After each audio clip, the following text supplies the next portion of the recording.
The new Apple credit card. Is it worth getting? Is that shiny piece of metal with no numbers on it that looks so cool worth getting? Let's go over that right now in this video. So first, let's talk about the benefits. Number one, you get 1% on everything that you buy. Number two, you get 2% on anything you buy with Apple Pay. Now the issue here is not everybody accepts Apple Pay right now, so you're kind of out of luck with how many vendors you can actually use this with. Third, you get 3% on anything you buy from Apple themselves, from the Apple Store. You see, what they get you with that 3% on Apple products is that it incentivizes you to buy more with Apple. Now we need to understand, how does Apple manage to give you 3% on their products? Well, let's think about it from their perspective. Why are they opening a credit card in the first place? What is the benefit for Apple to have a credit card? So here's how Apple is able to give you 3% cash back on purchases from their store. Every time Apple has to make a sale and accept a payment via credit card from you, they have to pay a fee to the credit card company. So instead of paying the fee to the credit card company, Apple decided, you know what?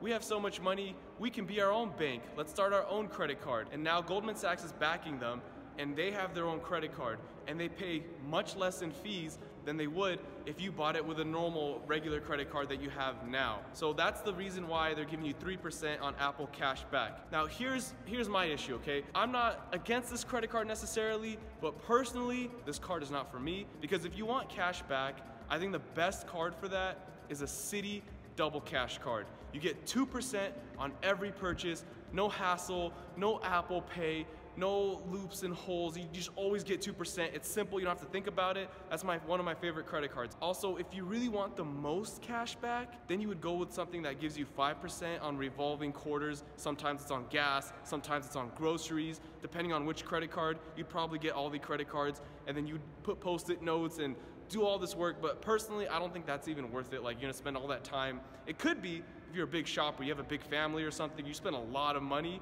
then maybe it's worth it to get that 5%. Before you get any credit card, you need to know the pros and the cons. So the pros of this card, we just went over their cash back, right? Their 1%, 2%, 3% categories. Another pro is that there are no fees. There's no foreign transaction fees, and there's no annual fee for keeping the credit card. Now, I really like that, so that's another pro. That's 2 pros for Apple. Third pro is that you can see exactly where every single dollar is being spent. You see these charts, it's perfectly organized for you. That's a great benefit to have. You can see where it went, shopping, food and drinks. That's amazing. The fourth benefit is that you immediately get your money back. When you spend, you get your cash back right away. You don't have to wait till the end of the month or the end of a statement cycle. The fifth benefit is that if you don't pay your payment in full, which you should do, you should never not pay it in full, but if you don't, you can calculate exactly how much interest you owe. So this last feature is a security benefit where they embed a number into your actual iPhone so that on your card you don't have to carry any numbers on it. So that's how they're able to just have a card with your name. Let's go over the cons now. The first con that I see is the cashback categories. First of all, for that 2% cash back, you're gonna have to spend money with Apple Pay. What if the vendor doesn't accept Apple Pay? Not all vendors are taking in Apple Pay right now. So that hassle alone is, personally, I think it's just annoying because not everybody's gonna accept Apple Pay. So that's not very practical to get 2%. The next one is that 3% cash back. You have to spend it on Apple products.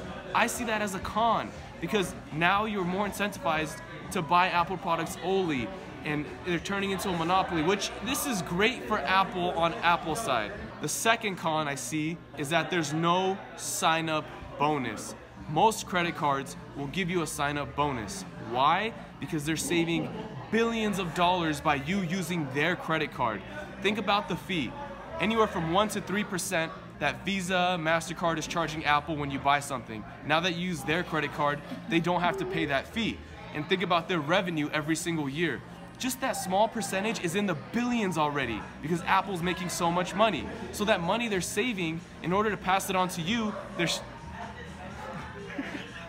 in order to pass that savings on to you, they need to give you a bonus, but it's not offered. If you go to other credit cards like Bank of America's Cash Rewards, you get a $150 bonus for signing up, and spending $500 in the first 3 months, which you would probably spend anyway. And they're passing on at least, I know it's not a lot of money, but it's still some sort of reward and incentive to use their credit card. So that's another con with the Apple credit card. Now, at the end of the day, the most important question, would I recommend the Apple credit card to you, to me, to anybody? For me, no. I'd rather use a Citi Double Cash in this scenario. For you, depends. Do you spend all your money at Apple? Do you buy the newest laptop all the time, the newest iPhone from Apple? Are you buying AirPods so you can tell people, yo, sorry, I can't hear you, I don't speak broke? Are you doing these kind of things? If you are, this might be good for you because you get 3% from all the Apple purchases. But if you're not doing that, if you're just buying like regular groceries, getting gas, you're eating food out, you're just a normal person, there's better credit cards out there. And for those of you that really like to maximize your rewards, like I mentioned earlier, you can get those credit cards that give you 5% based on the quarter of the year. You can get different credit cards, align them so you get 5% on gas, groceries, whatever the thing is for the quarter, and you have different credit cards, different topics, so you pick and choose. But I think that's too much stress. I wouldn't do all that. I'll just stick to a simple credit card. I think the time invested to keep up with that all the time is not worth it. You're just trying to save pennies unless you spend a ridiculous amount of money buying groceries and things like that. This is not a bad credit card. I'm not hating on it. I'm just saying it's not that great. There's way worse credit cards. There's a lot of dumb Capital One cards that charge you annual fees, don't even give you cash back. You could pick a much worse credit card. So at least with an Apple one, you get a cool looking metal card, there's no numbers on it, and you can just flex on everybody and say, yo, I got an Apple card. So it's not bad. It's not the worst card in the world. So if you get it, it's not bad. It's still a good card. It's just up to you. Personally, nah, not really interested, but you might like it. Who knows? I want to know in the comments what credit cards you guys are getting. Are you getting the Apple credit card? Is it interesting you? Just let me know. Thank you so much for watching. Appreciate all of you. Hit that subscribe button if you haven't already with the notification bell. All right.